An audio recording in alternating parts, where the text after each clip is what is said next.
I guess, how important Iwo is. Before we get to that, I got one quick question. Yeah. And that is, for a person who hasn't been there, in the mind's eye... What now? In the mind's eye, can you briefly describe what it looked like going on to Iwo Jima so I can get an idea of what the island is? When you stepped out, yeah, what did you step into? What was it? The ash. Volcanic ash. Black. You saw it. Mm-hmm. And you just sink into that? Yeah, the beach was wet, you know, and it was fairly solid there. But the minute you get a few feet away from where the waves were, and Iwo was a volcano island, and boy, it went straight down. You walk out 3 or 4 feet, and you're clear over your head. So they had a beautiful place to hit and land. But then the minute you got off the edge of the thing, out you went, and start up those 3 increments of ash, and you just couldn't hardly walk. Couldn't hardly walk. So you'd get like a couple of steps in the hard pack where the water was. Yeah, and then just. Right. So now you're trying to figure that zig or zag out, but you aren't going anywhere, right? It sounds No. I went up to the base of Suribachi, and we were all instructed before we went to shore. 4 o'clock, stop and dig in, because it was February and it wasn't very late. You know, I mean, you'd had the sun too long. So I dug a hole right at the base of Suribachi, right down on the end of the beach. And there was a big old Diamond T truck end gate blown out of it and laying there. I dug a hole beside it, and I had a guy help me pull it over the hole. But I didn't make the hole very deep, and I scooted in there head first. And it was about like this, you know. And every time a shell would go, I'd go, and I wound up with 2 black hides the next morning. How long did you sit there? How long were you? I moved on over to in the base of the artillery group. The next night, I slept with the artillery, which was just ahead of Suribachi, firing on the north end. And the island was so short that all the shells they took had to be. The 2 bags of powder had to be taken out of each shell, and so I sit there half the night taking powder bags out, so it wouldn't shoot off the end of the island, basically. And that, I think, might have been helped what screwed up my hearing. I have a little problem hearing. Of course, I'm 82 years old. Shit, I mean, I'm supposed to not hear so good, but I was dug in then right ahead I had a nice little foxhole ahead of the artillery, and I got the muzzle blast and the noise, and Jesus, it was all night, all day, just boom, da boom, da boom, and really didn't do a lot of good, because they just go down in the caves, you know. One thing about it, they didn't, you know, Carl, they didn't have to show their face, because as we got up onto the north end and checked out some of those mortar emplacements, they would carve a big, about 10 foot in diameter, and run caves off with little short rail for that big one, the flubber and the 105. And they would put degrees. You could see they put degrees on the wall. So all they had to do was not even show us, just stay clear below the level. And my God, I've heard the Marines in camp, we know it's there, hit it again, hit it again. Nothing. And they would pull a little motor, put it back in a hole, take the, you know, boom, boom, boom, and come out and swing 160 degrees, 3-4 degrees, click, and start firing. And they knew without ever showing themselves. And the guys up on Suribachi tell them, hey, you're right on, man, you know. However, so they were pretty sophisticated. I mean, we had met a fair challenge at that point with their style of warfare. At Iwo and all over, it was fanatic. But as I told you, what really beat the Japanese infantrymen, infantry against infantry, was the Japanese could not adapt and change a modus of a battle by individually thinking. They were programmed as they say, they were 700 years a warlike nation, and 42 years fortifying that island. And boy, the command was this, and this. That's why I say there was no comparison, and it was the same thing in the fighter. We were shooting down 3 and 5 to 1. Our pilots were so better trained, had such better, the P-51 had armor plate. They had nothing. When you hit it with anything, it would blow up like a match had hit it. And the P-51 could really survive some terrific hits, part of the tails blown off and so on and so forth. They would come back. But in the B-29, it was 1,500 miles from Saipan over the top of Iwo and up to Tokyo. And they would bomb if they had a nice day and no headwinds. They come out of the target off the coast of Japan, and they could make it back to their base. And they had to kind of skirt around Iwo before we had it. And they had 10 minutes gas left, Carl. 10 minutes. But when they took off from Saipan, went around Iwo and over to Target, come out, and you had to go through Typhoon Alley up the face of the coast of Japan, and they'd hit a 200-300 mile headwind, and they would be 200-300 miles short and go on a drink. But the submarines were always there to pick them up. That's why I say those guys had a milk run. They had no fighter opposition, and the ACAC or the anti-aircraft over to the target was not that bad. And so, they just sit there in a nice lounge, and and a pilot flew it over and flew it back. And then Bombardier's the only one that had to work his finger, to bomb it.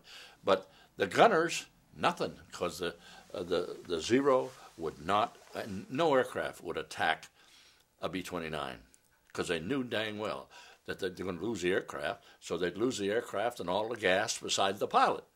And they needed the gas work, they did the pilot and the plane, literally.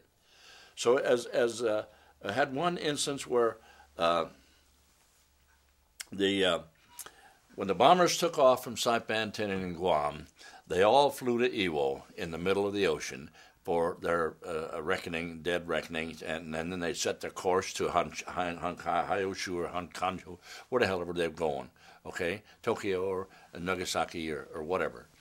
And when they passed Iwo, it was considered the combat zone, so they'd test fire all their weapons and so on, then fan out to where they were going to go. And this one aircraft had got over the target, dropped the bombs, and they were heading back, and an incinerator hung up in the bomb bay, and they'd closed the doors. And this kid, who was a gunner, looked through in the little thing and saw the thing burning. So it was on fire, 3,000 degrees or 1,000 degrees, what the heck ever they are.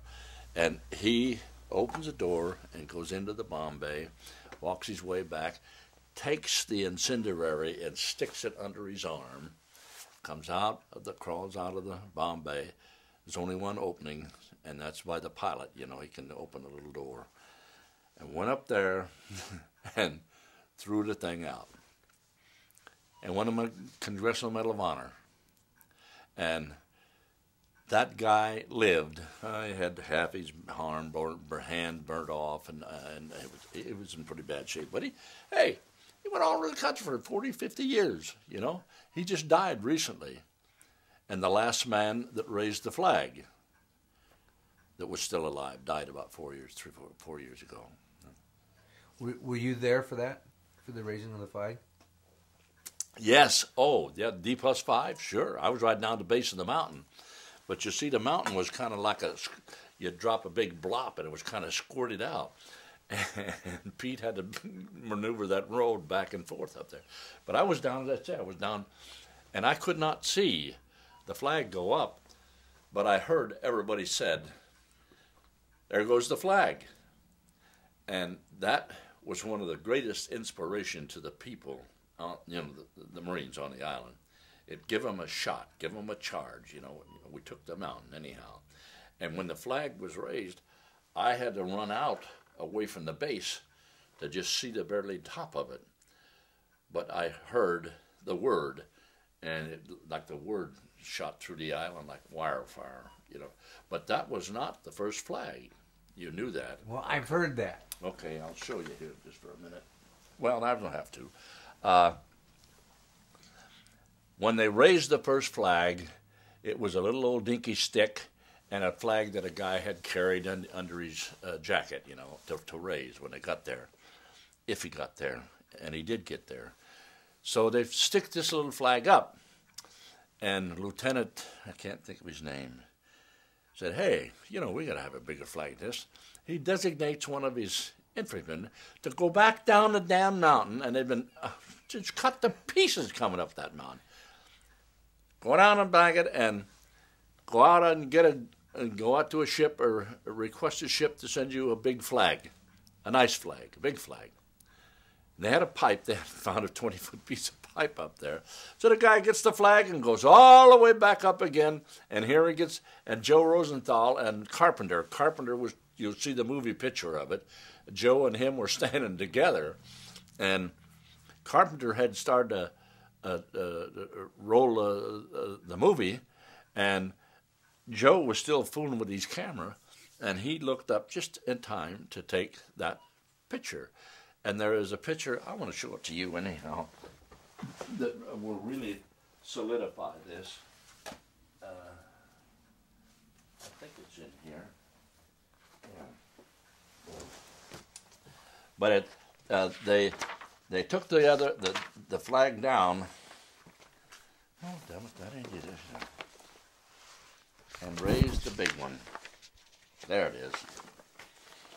You see, there's the factual proof that this is the one they're dropping, and this is the one that Rosenthal, after reached the peak, they pulled this one down.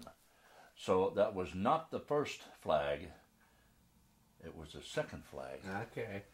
And not too many people know that. See, I've heard, and the only reason I've heard that is because of talking to people that were at EWO. Yeah. That said, yeah, there was a second one. One for the press, kind of. Yeah, well, yeah, Joe, it was not staged.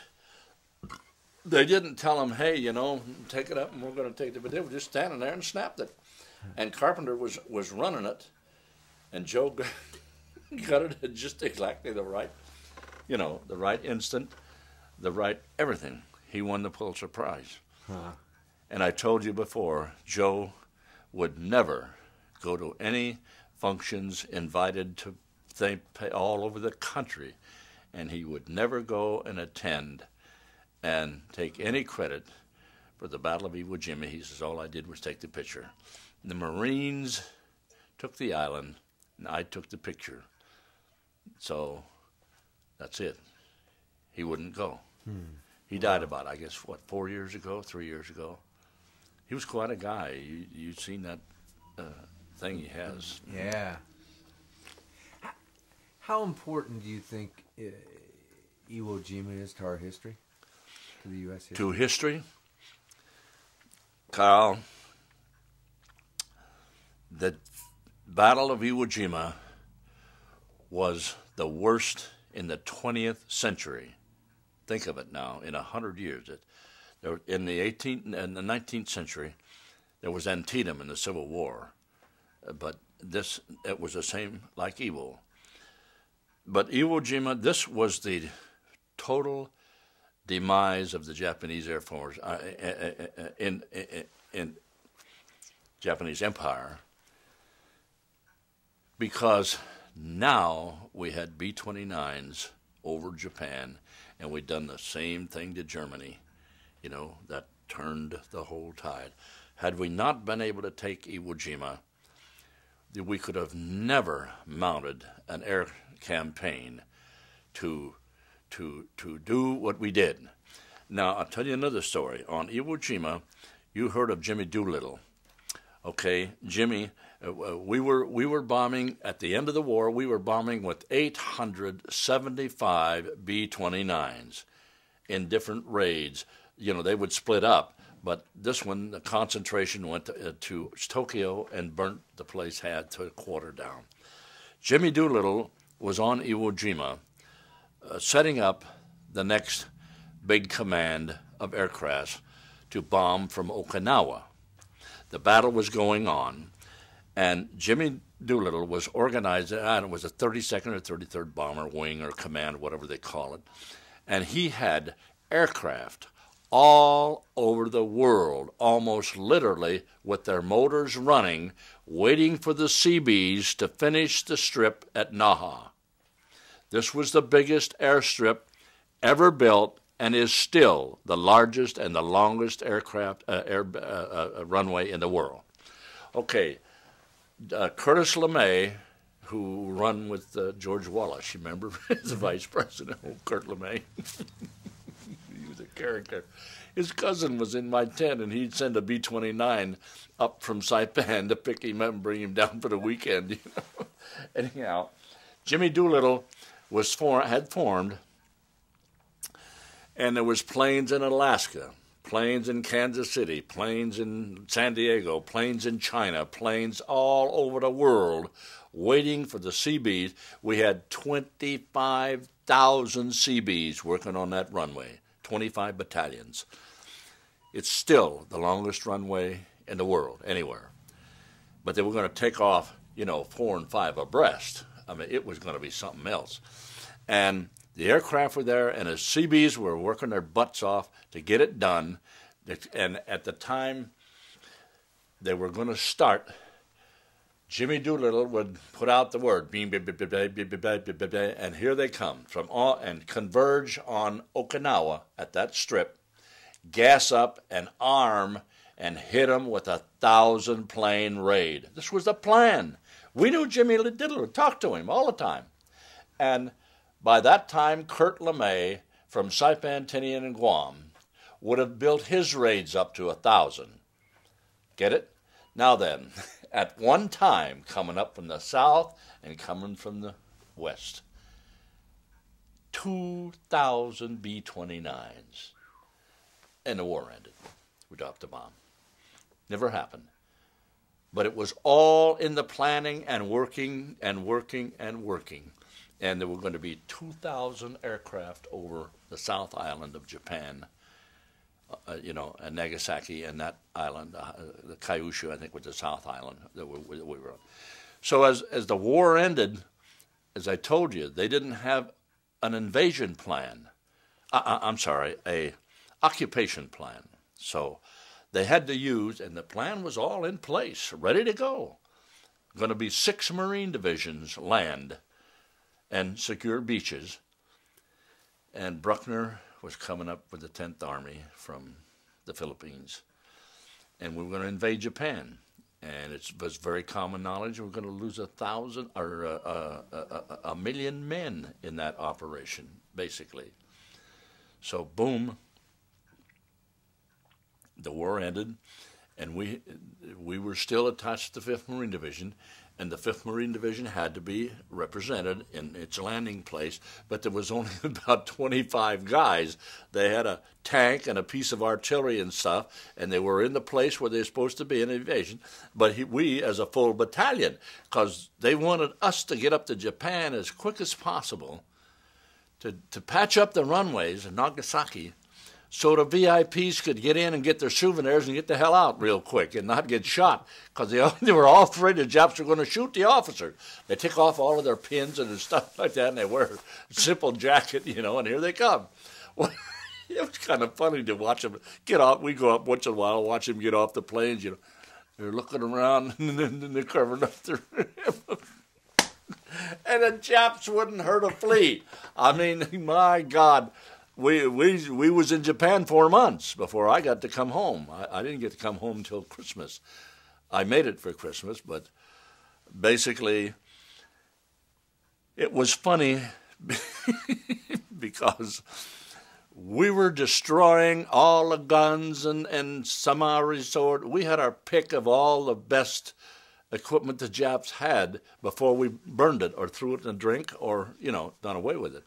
And so the VIPs would come up because they wanted to say they stepped foot in Japan, and basically, I'd tell you another story about stepping foot in Japan. The cruiser Mobile came into Sasebo and tied up to pick us up to take us home 4 months after the war's over. And so the skipper allowed his people to have port and starboard liberty, half the ship and half the ship, to say that they had seen Nagasaki and Sasebo and all of that stuff. And the port went ashore and come back, and the starboard come ashore, but a guy was missing. The MPs had him. He had murdered. He went in the house with a geisha idea and wanted to mess around with the mother or some, and he killed. Well, it was a murder. Okay, it was a circumstance. So he come back aboard the ship, and on a capital ship with an admiral aboard, you have to have a general court-martial, right? So they're tied up at Sasebo, and here we're waiting to march down and get on a ship and go home. Okay, so they start the court-martial. Before we knew it, at 3 o'clock in the morning, you got to get on a pack and all that stuff, and almost 5 miles down we march and get there to aboard, and they say, hey, fellows, you have to go back. You have to go back. We've got a court-martial going. Okay. This lasted for 11 days. Now, I'll tell you why. The kid that done the murder was the son of an Oklahoma senator, and he wanted to send an attorney out to defend his son. And old Harry kept saying, no, you can't do that. No, you can't do that. And they try again, go into different congressmen and try to lobby to get, finally, on the 10th or 11th day, they said, okay, we're not screwing around no more. We're going to have this court-martial, and that's it. And he just give up. Had the court-martial, and the kid was sentenced to 20 years in Portsmouth, and we were ready to go. Each day, we would march down with all our gear on. Oh, my God, the tin cans and the Jap rifles and the swords and all that. Get down there about 2:30. Go on back. And I had a little problem in the Navy. I was not a real gung-ho operator. When we was in Port Hueneme, I would sneak out and go home every night down to my wife and child. And I'd get caught about every third time.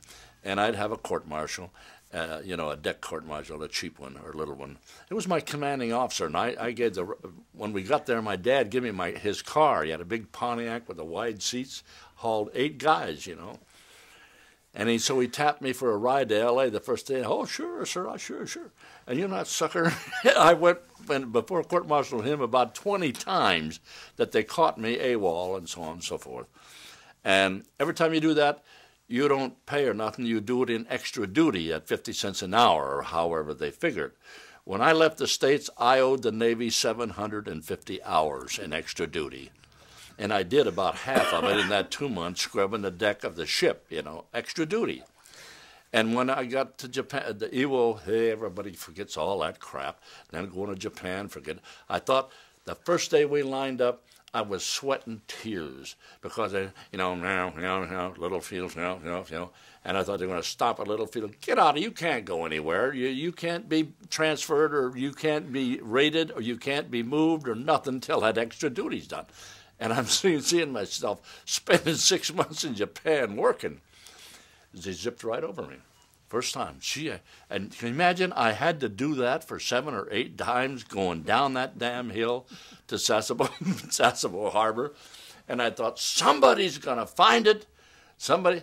But I had a lot of good friends, and I was a hard worker, and I got an awful lot done. And my rating in the Navy, I have my jacket. I sent for it. It's 4.0, 4.0, 4.0, and 3.9. It's my screw-ups, So I was a good Navy man. I mean, I got the job done.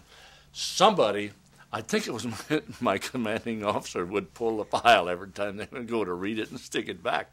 But I got away with it. So when they had the trial, boom, we got on the USS Mobile, and the stern was about this far out of the water, loaded to the hilt with fuel to make a big run up through the Aleutians and clear down to San Diego. And there were hundreds of thousands of people in the Pacific trying to get home 4 months after the war's over. If we stopped at any one of those islands, a bunch of officers would have booted our butt off and say, "You get off and we're going home." You see? So we never stopped from all the way down to San Diego. And when we got to San Diego, there were ships lined up, you know, trying to get a dock to unload the passengers. We finally got a dock and slipped in. You know how in San Diego they have one of the big warehouses and a big dock space, you know. So they're telling us when we tied up that we're clear out of the water, 40, 50 feet, because he didn't want to take on salt water for ballast. See, in a battle, they would have had to take salt water on to get down steady, because it's a hell of a mess to clean those things out, and he didn't want to do it. So he pulls into the dock, and he says, now, on a PA system, everybody was assigned to us, 4 guys here, 10 guys here, 20 guys here, 30 guys, 40, 20, 60, all over the ship balanced, right? So we pull into the dock, everything's fine, and up there at the end of the building, here come the band, and around and right down for the ship, and ahead of this ship, ahead of the band itself, was a beautiful little gal you ever seen in your life as a, you know, this business. Whoosh! And the dock started to crunch. The asphalt was popping and breaking, and it was going this way. I couldn't even get a spot at the line. I climbed up on the mast, and I could have dropped a rock right square down her bra, and he finally. He was screaming on a PA, "Go back, go back, go back to your station." And finally they took the gal and took her inside of the warehouse so we wouldn't see her, and we went back. That was quite a trip. See, now that's the things the history book leaves out. Because the history books, stop at the end of the war. But you forget that, you know, we built all these troops up, took them over there. We have all this equipment and everything like that. And all we see is the big New York ticker tape parade and the famous kiss and all that. Yeah. But it's like you said, you were, 4 months before you got home? Yeah. You had to arrange all that stuff. People had to figure out how to get on which boat, going where. Yeah. That had to be amazing, too. The logistics of that war must have been phenomenal. You know, Carl, when we were on Iwo working, I was assigned to work on a rock crusher to build the bunkers and the rock crusher and the crushing machines for the asphalt, make the rock dust, you know, and the quarter-inch peat gravel. So we had the 133rd Battalion, the one that got shot up so bad. They were reinforced but they were strictly asphalt, especially. We were heavy airport construction battalion. They were asphalt. And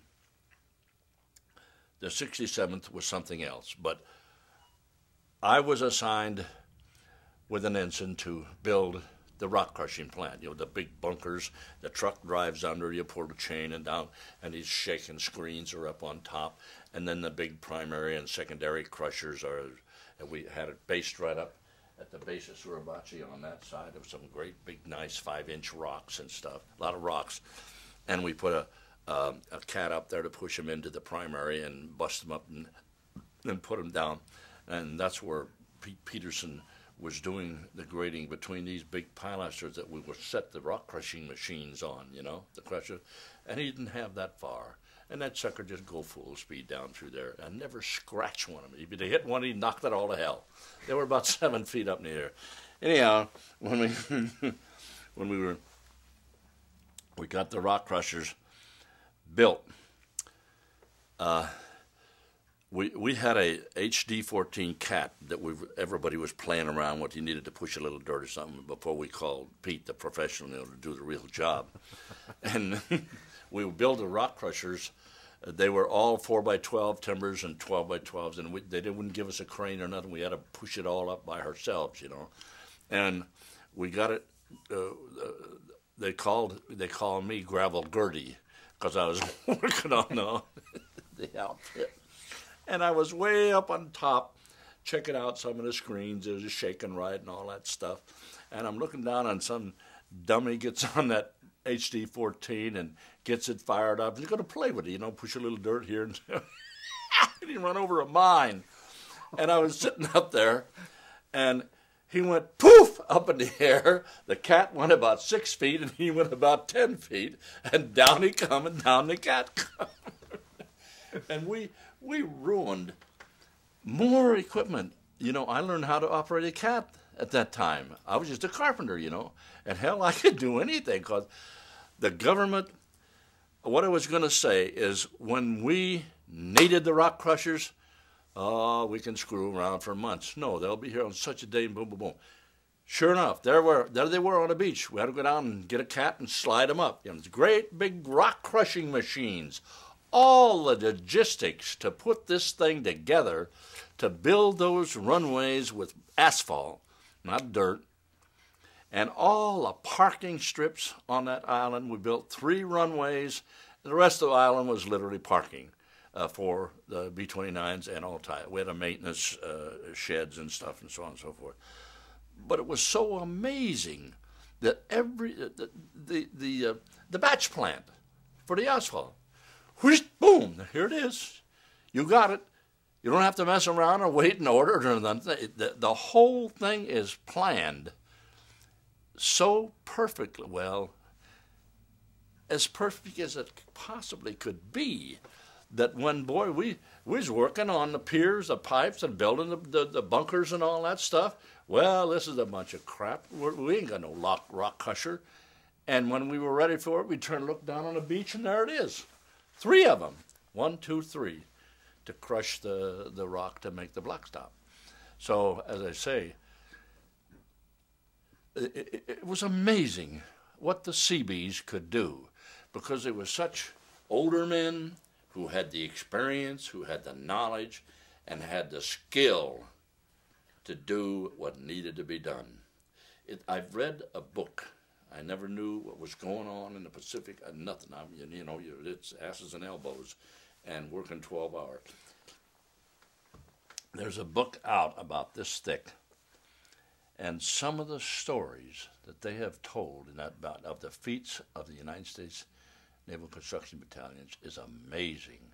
It's literally, the amount of dirt that they move and coral. They had to blow all that coral up on Saipan and then crush it and grade it for airstrips.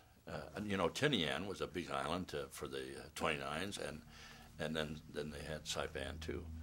But we based no aircraft on Iwo Jima. It was strictly, in one raid, in the Great Tokyo Fire Raid, we took on 42 B-29s that crashed and burned on the way in that had been hit with the target.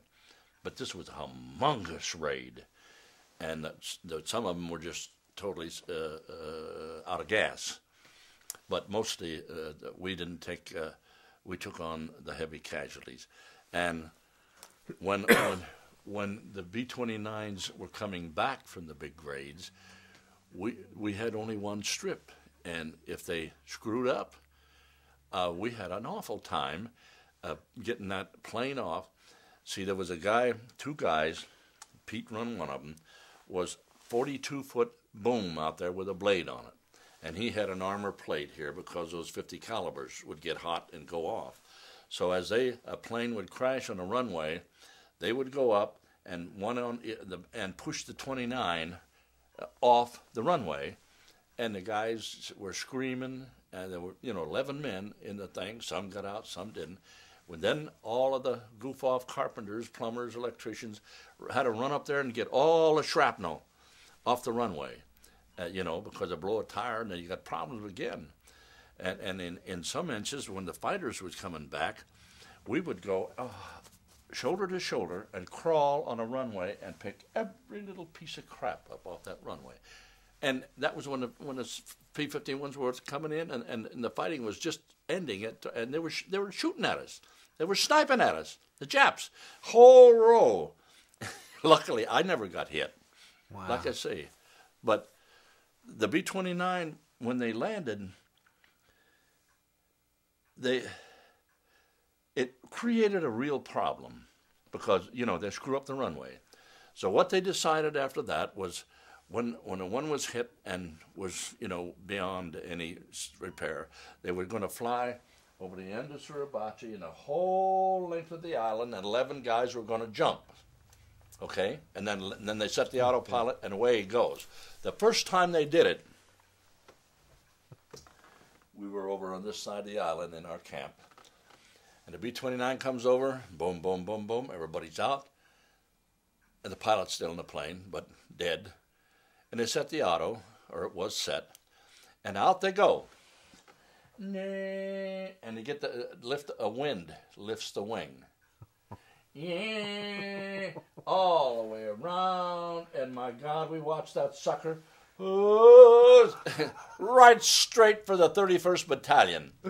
And had there not been a big ravine that he was a little low and hit it, he would have skidded into the whole tent area of the 31st Battalion. And in fact, 2 of the big wheels come up and boom, boom, boom, right behind my tent. And after that, they said, well, I guess we better shoot them down. So they would run one from clearing the end of the island, and the P-51s would take off, not the P-61, the Black Widow night fighter, that P-61, a 3 crew, not a P-51, the Black Widows they call them. They would go. They had a 20 millimeter cannon, could shoot good, So as soon as the thing would take off, the P-61s would get on his tail and shoot it down. And honestly, they would go around, and it was a regular show. Those guys would pump 50s and 20s in that thing and still flying away, They finally, after 20 miles or so out and 6 feet on, they'd finally hit and go in. That was a problem. We built too good of planes, huh? Huh? Our planes were too well built, eh? Oh, yeah. You might give Boeing credit for that. But basically it was a situation where when those 6 guys, or 11 guys, not all of them would get out at a time, we were up in the north end, and the last one would go in the water. And we would go down there, wheeling down there with a Jeep and pick them up, and, when they come in out of the water. And every one of those flyers had a beautiful 45, all wrapped in cellophane, and they couldn't get the damn thing. Their life depended on it. And we would pick them up and say, hey, what are you going to do with that 45? We didn't have 45s. We had a lot of them, but we didn't have any issue to us.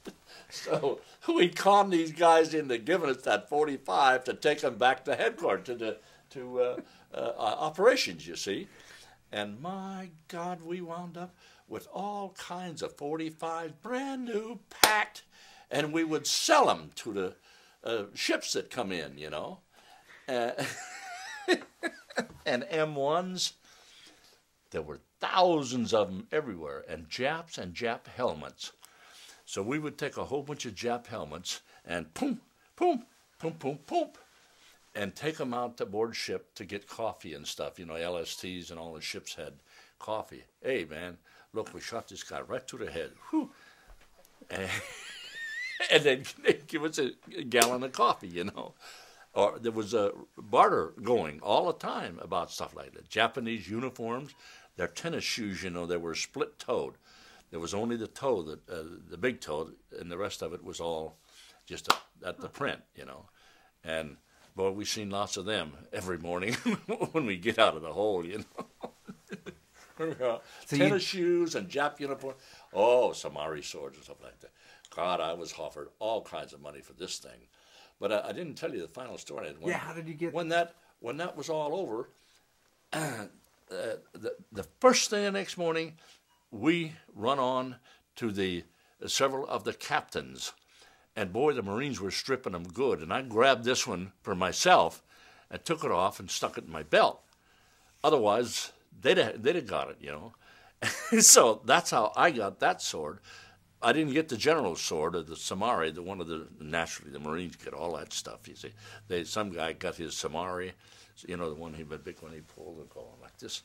The story was that when he come ashore, went down through the flyers, he was hitting the Seabees, and there was an operator and a guy unloading lumber or stacking it on somewhere, and the guy was under there pulling the cable up to hook it, and just as he come up, the general come over the top and right here, down the whole side, and of course the crane operator went there, popped him, and we used to have a Thompson submachine gun rider on every cat on that island, because you know how it had a frame on it. Do you remember? All the new ones had hydraulic, but this was the old cable job. Okay. Before the cable, and so you could ride on this with a Thompson, and every time they cut and made a cut and hit into a cave, out would come 2 or 3 jobs. Okay, go on and great. So it was funny. And did it become every day like that? I mean, it was almost like, to me, it sounds like you're driving across the field in eastern Washington and the prairie dogs are running out. I mean, does it become every day like that? Yeah, pretty much so, because we took and captured over 1,000 Japanese after every Marine had left the island. Some would surrender, some wouldn't, and commit suicide in the cave. We had a 40 millimeter that we had every cave in our general area there on the north end at Hill 382 that we would fire all day and all night. Duty, you had 3 or 4 hour duty. Boom, boom, boom, boom, boom. Kept them in the caves all night long. Then, of course, in the daytime, they'd come out. But some would surrender and some wouldn't. But it was, you knew damn well they were there, and you had to try to sleep. Even after we got our tents set up, we were really exposed then. But for the first month or so, the Japs came out to kill, for revenge, whatever you call it. But after that, they stopped. All they was doing was trying to get water and food, and that was it. They never, they never cut anybody up or nothing. It just faded out to a zero. But right after the war and during the battle, it was, when they come out, they done damage, bad damage, with grenades and knives and so on. But they would not surrender to us because they knew our uniforms. The Army had moved in by this time to take island command. You see, this is something else. I can tell you some stories about them Army boys. I mean, who handled the food and designated. We had to steal our food from the bastards, really. So, anyhow, we had a problem with the Japs, and we got over 1,000 of them out of the caves after the Marines had left the island, and clear up until 6 months. And the war ended in August. You see, we landed in February, 5-6 months. We were still getting Japs out of like the guy that come to RF's tent and went to bed. That's what we were working like heck on the runways and way into the civilian aspect of it. And they would sometimes, I remember being down at the base of Suribachi when I was with the artillery. Them Japs, we had spotlights. We had lights on the runway so they could grade. And boy, I thought that was the most horrendous thing they could ever do, was put lights on you to see the snipers. Ding! Hitting the blades and stuff, And these guys would come out of the caves on Suribachi where we could sit there and look at them in their loincloths, drunker a skunk on sake, all kinds of cuss words and so on. And they used to try to booby trap our equipment, and it was so stupid. They would booby trap. We had 100 and some odd dump trucks, heavy airport construction, and we moved a lot of dirt. They would raise the hood, bug the goddamn thing with a bomb, and forget to shut the hood. Or they would put a mine under the wheel of one of the trucks and forget to cover it up. They were stupid. They were really stupid when they tried to bug somebody that way. So, but every morning you had to come and kind of... Oh, yeah, you had to check it out before you turned a key or moved a piece of equipment every time. But the equipment mostly was going all night long. Cats were running all the time. Graders, rollers, everything. That was an extreme feat that we done in building the rock crusher and having that asphalt plant. And bombers were on asphalt within a month or so.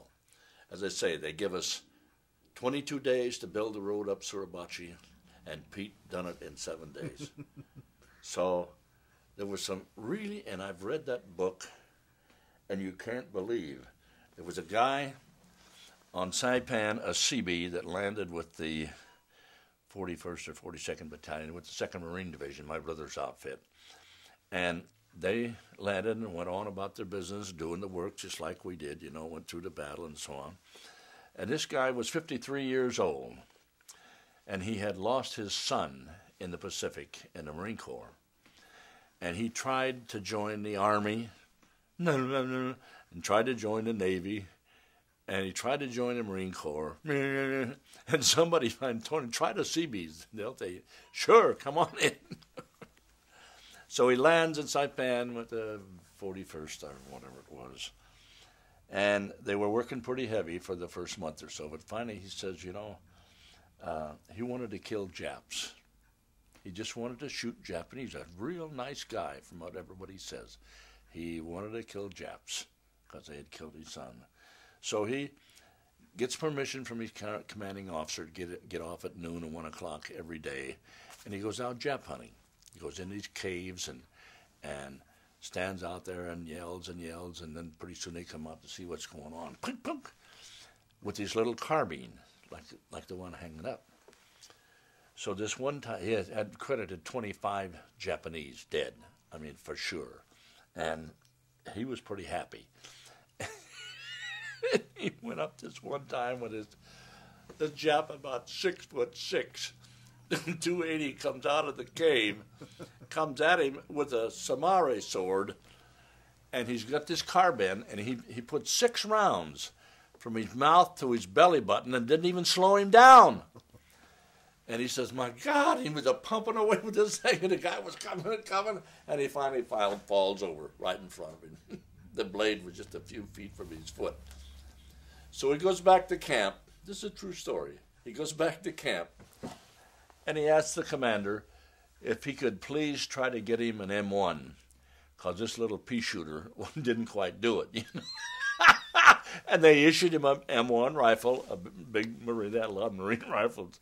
And he went Jap hunting then with a little more security. But he was dead set. This is a true story. He was dead set on killing Japanese. 53 years old, lost a son in the Marine Corps in the Pacific, and he wanted to kill some Japs. And he tried his damnedest to get into every service there was, especially the Marine Corps, because he knew they would go, you know. And he gets into Seabees, and he gets the same idea of us attached to a Marine division, and ashore he went. Worked for a month or so, but finally said, no, I want some time off to kill Japs. He did. 25. Actually, out the gated kills he made. Is that, which kind of brings me my next question, because that's an interesting concept. When you went over there, in your mind, who did you think you were fighting? Who was it? The enemy. Did you see it as a country or a person or people? I mean, what's your mind doing? No, we saw it as the commander and 32,000 Japs. The hell with Japan. I never figured anything about Japan or before or after Euro. We were there to kill 32 Japs and then clean up the island and make it air base out of it, period. That's exactly the way I thought about it. I didn't think of it any other way. Whatever way could I think about it? You know, if we were going to face the enemy, we knew there was, there. We didn't know they had the holes in the ground. And we had trained for 6 months on this volcano at Waimea on the Big Island. We trained on that, and, we're shooting cactus bushes and all that stuff on the Parker Ranch.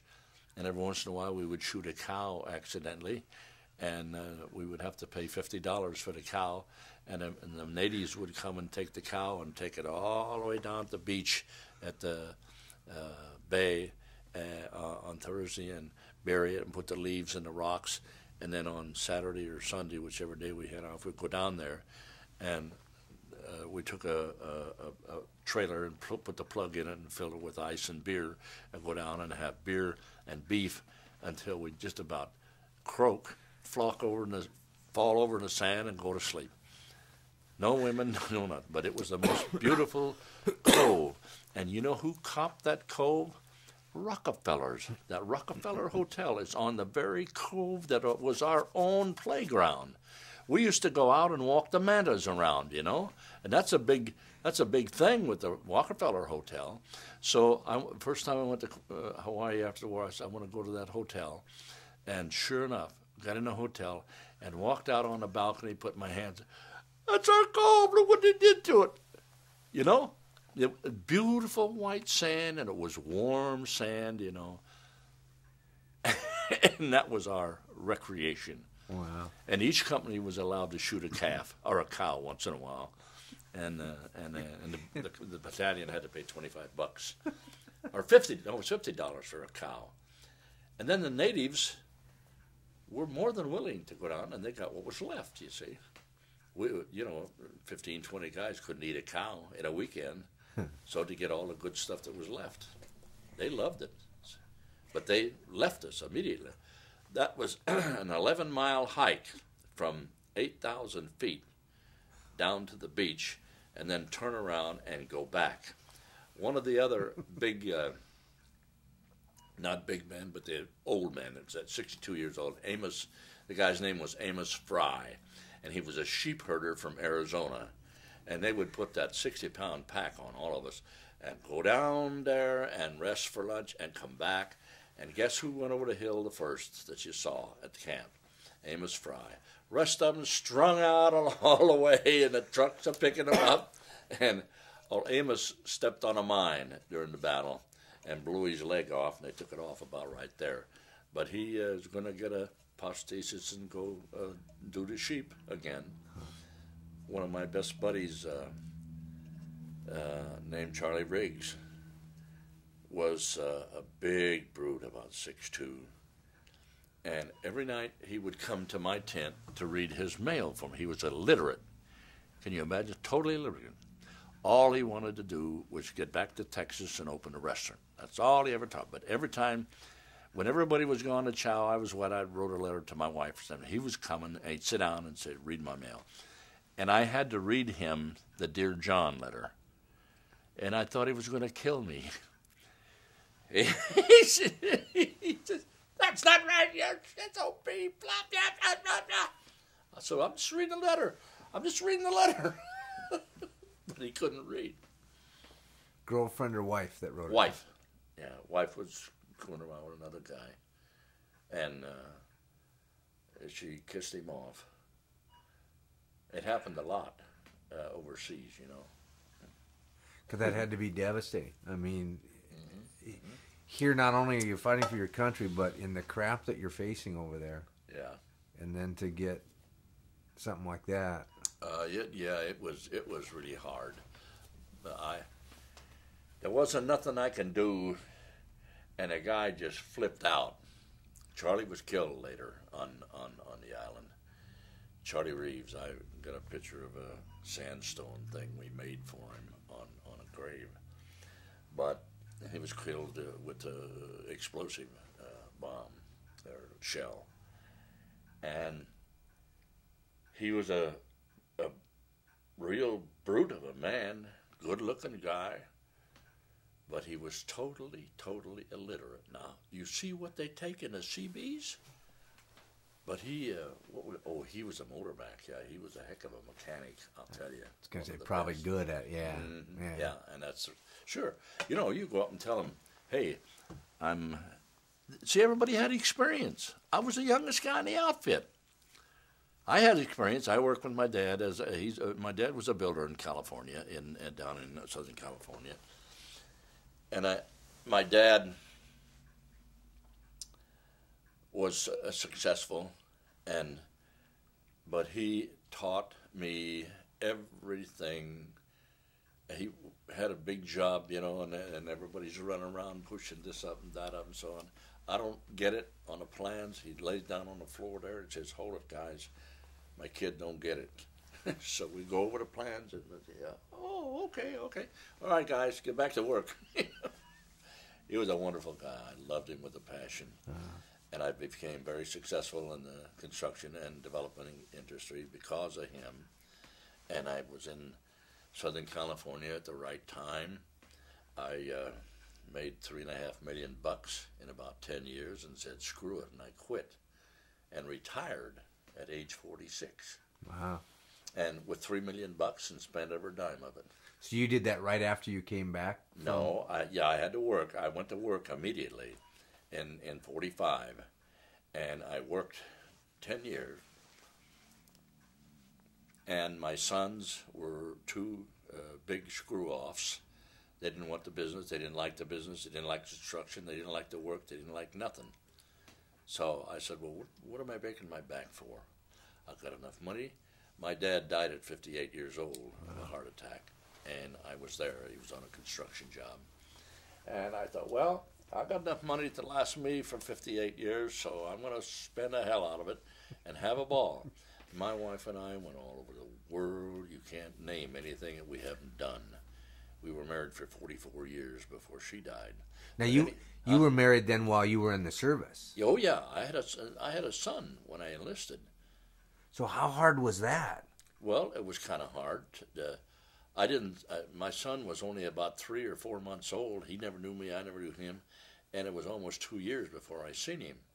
We'll come back. But I had, they gave her $50 a month and $30 a month for the kid.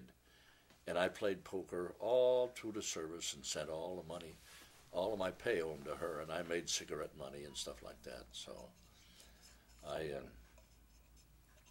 it was tough, I tell you, And when the war ended, the thing that pissed me off the worst was when they said, hey, you guys, you're not going home, you're going the other way.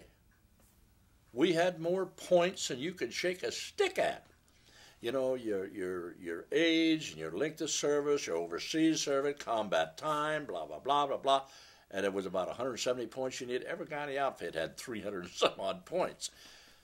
No, you're going to Japan. And so we went to Japan, the little town called Omura, and worked our butt off in the filthiest place in the world.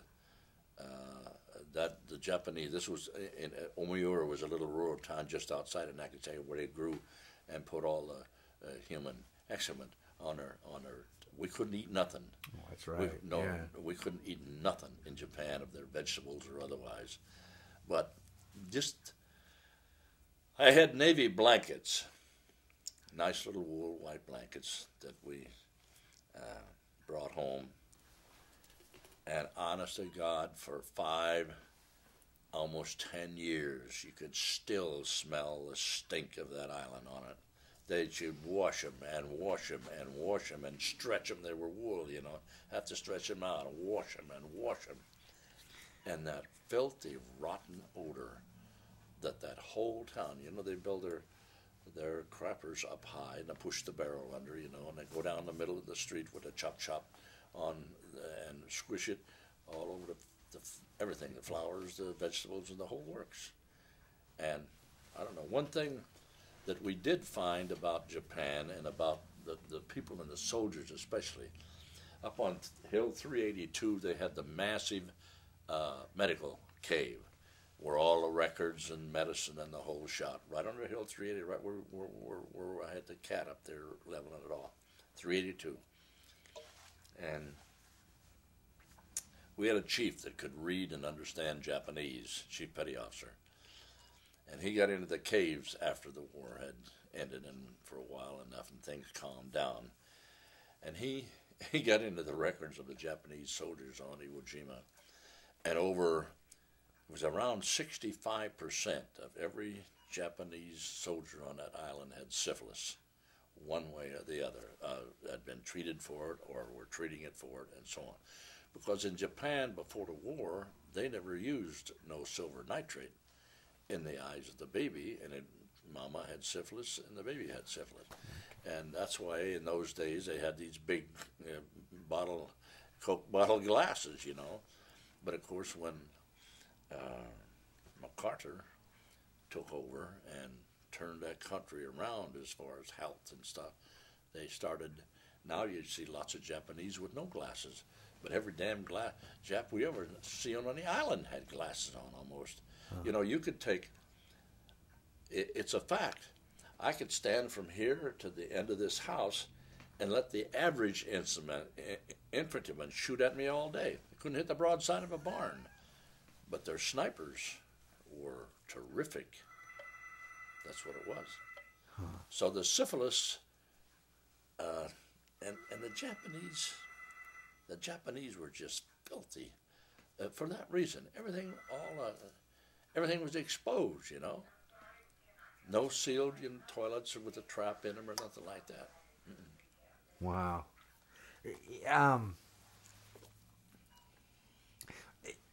It must have been interesting because here you are on this island fighting the Japanese. Mm-hmm. All of a sudden they say, the war's over. Mm-hmm. You go to Japan. Yeah. Is it like a kid when you play Army where you go, 1, 2, 3, you're dead, 1, 2, 3, I'm alive again? I mean, is it all of a sudden, well, they're not our enemy anymore? Or Well, we had a strange feeling going up to Japan because we didn't know how the public would react to us occupying the place. And the weird situation we had, we loaded all of our equipment and all of our people on one big transport, on one AKA, it was an APA, and went up to Japan around the inland sea and come into Sasebo that way. And through these islands, it's just a maze of mines and stuff. So as we turned in towards Sasebo to go into the naval base where we landed, it was foggy, cold, and damp, and you couldn't hardly see, good at all.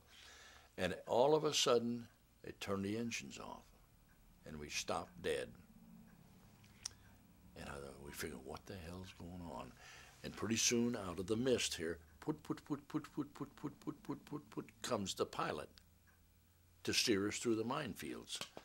And he crawls up the sides, and all of us were standing there waiting to see, it's the first Jap we'd seen. And he comes up over the island, over the rail, and he kind of paused and went back down a little ways, and then he come up and thought, well, okay, I better try it, or I'm supposed to pilot this ship. You know how we felt then. Here's 1,000 men and all their equipment on a ship going through those minefields, and all he had to do was just, one man against, and then the kamikaze and the nature of the Jap people of a warlike attitude, warlike nation for 700 years. We didn't know whether to shoot the little bastard or let him steer the ship. But can you imagine the feeling we had? Here this guy comes up, you know what a pilot is? He takes control and steers the ship. And God, it was foggy and cold and damp, And that was a strange feeling, believe me. Us guys were standing there with our mouth open watching that guy up on the bridge, Now, he kind of had you by the short hairs there. Yeah, they did. Let me switch tapes here.